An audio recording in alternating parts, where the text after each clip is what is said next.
Welcome to Digging Deeper with Backyard Farmer. I'm your host, Kim Todd. On Digging Deeper, we have in-depth discussions with extension and industry expert about those important landscape topics. Tonight, we're going to discuss some people's favorite creepy crawly, spiders.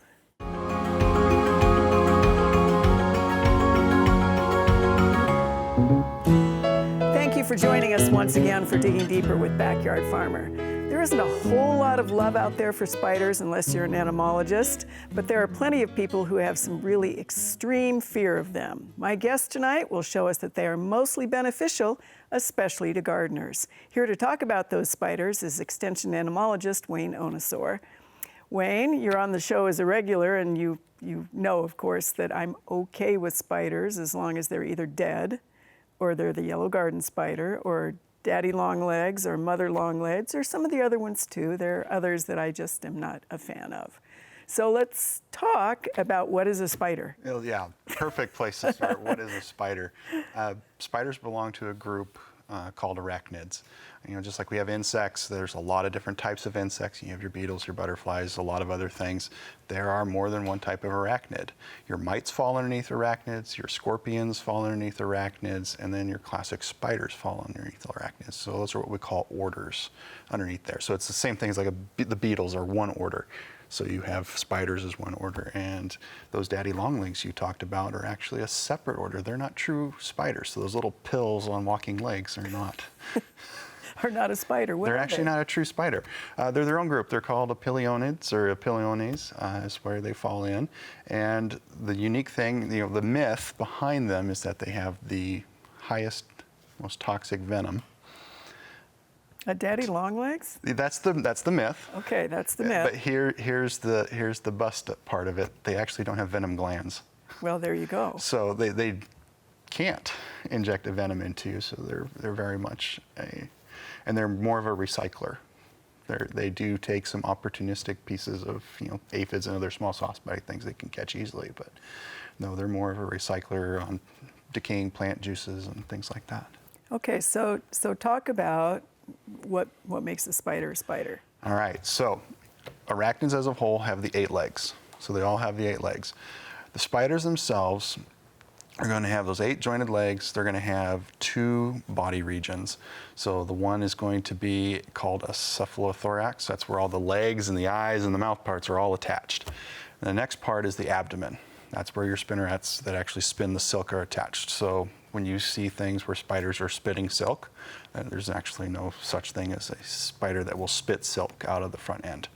There is a group of spiders called spitting spiders that actually spit a glue out to capture their prey, but it's not true silk. Interesting. All right, so what's the littlest spider that you're aware of and the biggest one? Well, the biggest one, we'll start there. The biggest one in the world is the Goliath bird-eating spider, and a cross with legs that are the size of a dinner plate. And not in Nebraska? Fortunately, no. This is a tropical spider, so it's not something that we necessarily are going to find here unless it came in on a shipment. So if you work in a shipping yard of some kind where you receive shipments from various parts of the world, you're more apt to see some of the more exotic stuff out there. And venom? They are venomous? All spiders are venomous. Okay. So that's the easy way to look at it. Except for daddy longlegs, which aren't spiders. Which aren't a true spider. Very good. You're learning. Very good, Kim. So we need to remember, we call them poisonous sometimes, and I know Dennis has done this with his snakes too. Right. A poison is something that's ingested. A venom is something that's injected. Mm-hmm. So they are venomous. Most of the spiders that we deal with, at least in the United States, are not an issue. There are a few groups, however, that are. Mm-hmm. And you can tell some apart really easily based on coloration, and some of them we have a lot of confusion with. Probably the most easily recognizable is the black widow. Mm-hmm. There are actually, let's see if I counted correctly, there are 5 different species of widows in the US. One of them is confined to the southern tip of Florida. That is the brown widow, so we don't have to worry about that so much here. The red widow is a little more widespread, but it's still very much a southern species. And then we get into the ones that have a black coloration with that red color that we watch for. The western black widow, which we have here, and then the southern black widow are the ones with the classic hourglass shape underneath. The northern black widow is a little bit different. It doesn't have the classic hourglass shape, and it has a series of red spots going across the top of the abdomen. So you're still looking for that black spider with the red markings to kind of tell it apart. Those are the ones that are the easiest to identify for most of our folks. But they're not big. They're not horribly large, no. An adult body size is about like that on a full-grown female. The males are smaller. And the eggs get laid and the female eats the male? Well, is that another myth, or is that there is some truth to that. They've actually looked at that. It's somewhere between 10 and 20% of the time the male gets eaten. So it's not, it depends on how hungry the female is and how adept the male is at getting in and getting out. Escape. Yes. Yeah. Yes. So depending on how good he is whether or not he lives another day. Oh my goodness. And how good his timing is. Yeah, I would have thought. Okay, so we talked about the mammoth dinner plate thing. Yes. What's the littlest one? I am not fully aware what the smallest adult spider is, but I know they are quite small. We're talking a millimeter or so for some of them are very small. A little bit of reading, some of the things I could find just when I was doing some background for this, there are some spiders that are less than a millimeter long when fully grown. Wow, teeny weeny little things. Really small. Okay, so we have black widows. What else do we have that is venomous here that packs a nasty wallop? Can cause issues for a person. That would be the brown recluse. And I actually brought a brown recluse with me. Dead. Dead, yes. Dead. And I must thank Elizabeth, our co-panelist, for this. She's the one who actually pulled this off of one of her sticky board traps. In her office? An old office. Oh, my goodness. Not where she's at now. Whoop. It fell off. So this has darkened a little bit as it has sat in alcohol preservative over time. Mm-hmm. But what we're looking for is a light tan spider, relatively hairless. So a lot of the times I get things in that people think are brown recluses that are actually wolf spiders and other rather hairy spiders because they have some brown markings on the top of them. Mm-hmm. A lot of the times it's on the abdomen. We really need to look at that cephalothorax where the legs come out. And I don't know if they can get in close enough for that or not. You want to put that on paper? Would that help? Maybe. We'll try. And I'll give it a little bit of a tilt. I'm not going to get much more than that. We'll see if they can get a good shot of that where the legs come out. But what we're looking for is a classic fiddle shape. Very nice. It's great to have good camera people. You can see that fiddle shape on there where it's a darker brown. Mm-hmm. And it points towards the back. The fiddle points to the back. Yes, so that handle end points to the back. Okay. So that's what we're looking for on these. And with black widows, it's a cardiac problem with the bite. And so fortunately with the antivenoms that we have now, we don't run into nearly as many issues. The medicine is there to help alleviate a lot of those symptoms. With a brown recluse, what we run into is it can be a necrotic spot on the skin. It can be nothing. It varies widely between individuals. Mm-hmm. And it can be over time a systemic problem too, where people have a really bad reaction and it's systemic necrosis. So it varies quite a bit. Now, the key, if you think you have been bitten by one, capture the spider and bring it in for proof. Mm-hmm. It really helps with the medical professionals to know that's exactly what they're dealing with. Mm-hmm. And the same thing with the black widow. Try to capture it. Don't smash them to bits so that they're unrecognizable. Yeah. They need to be recognizable for that medical professional to go, okay, now we know exactly what we're dealing with and we can get you the help that you need to make sure that the venom has a less deleterious effect on you. So if a person, tell people where you find these, because they're in buildings mostly, aren't they? They are mostly in buildings when we run into them. And I did bring a fun map. This is from the University of California, Riverside, their spiders website. Mm-hmm. And I will apologize for those that are colorblind. This isn't necessarily the best colors for that. However, this is the map as is that I got from their website. And there are a lot of different species in this Loxalis group that are not necessarily as dangerous as our recluse spider. That recluse spider there in the red color, that reclusa, that's the one with the potent venom that we need to watch out for. And you can see it really comes into that southern corner of Nebraska, that southeast corner of Nebraska is that native range for them. When we find them elsewhere, it's because someone moved them with them. Sure, yeah. So in a building, or in a building, I guess, how do people avoid getting bit by something that is that little? Okay, so what we're looking to do, clutter is your enemy. You want to declutter. You want to get rid of boxes, things that just lay around, so that when you do go through your dwelling and you're vacuuming and cleaning, you disturb those areas that may be potential hiding places. Same thing goes for any spider. This is one of our common things. Declutter, get to areas regularly to clean so that they don't have places to hide out. So that's what you're looking to do. Don't leave clothes on the floor overnight and then try to wear them the next day, especially if you're in that area that is within the native range. Right. So that's one thing to do, because most of the bites associated with brown recluses are related to people putting on shoes, getting them trapped, or other articles of clothing, and they get trapped up against the body, and so they don't really have anywhere to go. Right. Most of the time, these spiders like to run and hide. Right. Most spiders are that way. There are a few elsewhere that get a little aggressive. Right, like that mammoth plate thing. Right? Well, even then, I'm not sure if unless you're like directly bothering it, that it would necessarily go after you. Yeah. You're a little big for its taste, I think. I hope. We want to make sure you're watching us on Facebook Live and giving us your comments and your questions, because we're not going to do this if you don't like it, and we love to hear from you. And usually we have some really, really interesting conversations. We have 20 minutes. You can watch us, of course, on NET or BYF, and it's really a great opportunity for you to get more information, whether you are a fan of the subject matter or not.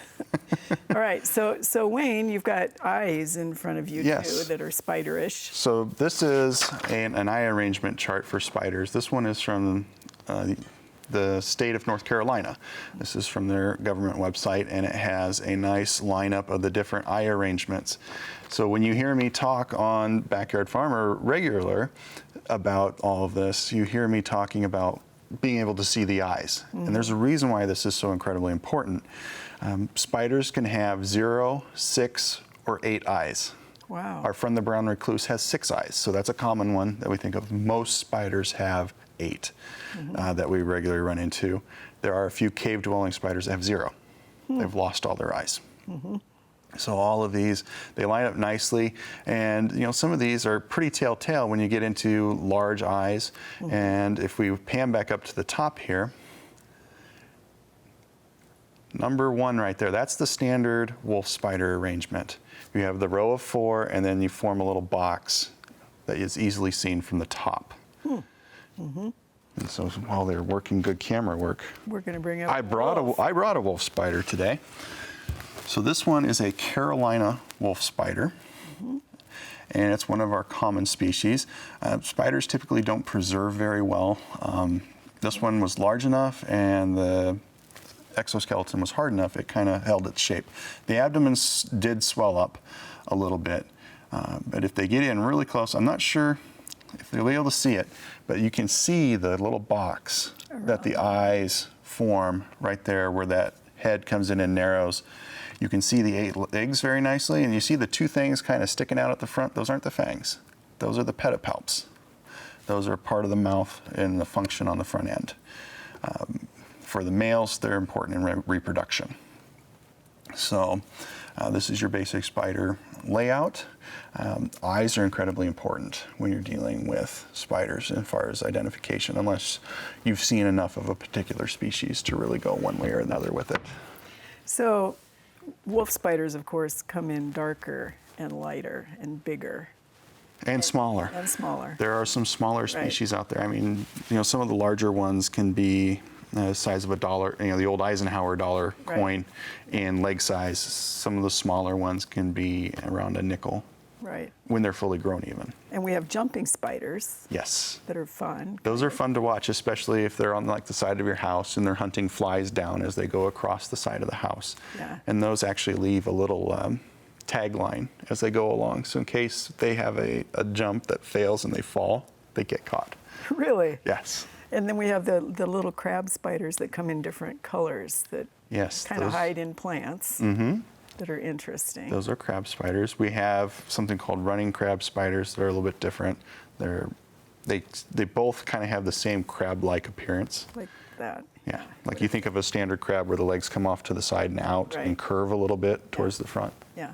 All right, so then we have Charlotte, right? We have Charlotte the spider. What is Charlotte? Charlotte's closest equivalent would be an orb weaver. Those make the elaborate webs that have the Z pattern going, the zigzag, going back and forth down the middle. We have the beautiful ones always in our backyard farmer garden. There's some yellow garden spiders. Yeah, that's actually an orb weaver. Right, sitting there. And what are the ones that you see in the fall? A traveler, or it's an orb weaver of some sort. They're not colorful. There's a whole bunch of different large orb weavers that have various markings, and they vary quite a bit within the species even sometimes on what the coloration can be. And then we have the ones that have the little funnel thing. Oh yes, grass spiders. Grass spiders. Grass spiders. Those make the webs that look like a sheet, and they kind of all funnel back into this little retreat where the spider hangs out. You want to have some fun, pick yourself a blade of grass and see if you can imitate an insect well enough to get the spider to come out, and you can see it. Interesting. Yeah, interesting. So we just have 2 or 3 minutes left, and you brought some references. I did. To show people. A lot of different references. This is probably one of people's first references, the old Golden Guide. They updated it since when I was a kid. It's actually a lot better than it used to be. Lots of basic information. This is probably good for our younger crowd as far as a basic spider guide. So this is, and it's not terribly expensive. So this is a good starter. It's not going to be as thorough as some of our other pieces.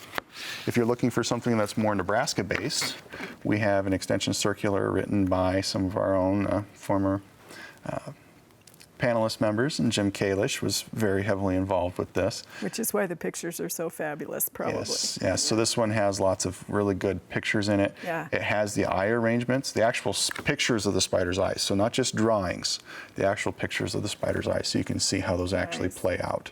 So this is free for download on our Extension Publications website. So this is an easy one to get a hold of if you have internet access. Great. And now we're going to get into a little more thorough references. This is Spiders of the Eastern North America, or United States, excuse me, photographic guide. This one has lots of actual pictures in it as well. Again, this is going to have far more in it than what our Nebraska one does. So if you do a little more traveling, maybe this might be the one for you. After that one, this is the one I use the most. This is the Common Spiders of North America. And this one has not pictures, but hand-drawn color plates that are rather fantastic. And all the like things are together, so you can easily try to pull apart what a lot of those things are. So this one is the one I like to use when I've got something. Now, for those of you that really want to get involved, Spiders of North America. This is the first edition. They're actually up to the second edition now, but this is the real technical one. So if you really want to delve in, you want to take them through the identification keys. That's the one. This is the one that you want to get. But this one will not have the color photographs. It's going to be a lot of line drawings, so you're going to have to be willing to really work at it to make this one work. Excellent. Well, they are fascinating, Wayne. I still don't know that I'm a huge fan of all of them, and probably most people aren't either. But unfortunately, that is all the time we have for Digging Deeper with Wayne and Backyard Farmer. So let's say thanks to him for coming in and talking to us and not bringing in any live spiders today. We will be back next week with another in-depth landscape discussion. Do be sure to watch Backyard Farmer live every Thursday at 7 p.m. Central on NET. Thanks for digging deeper with Backyard Farmer.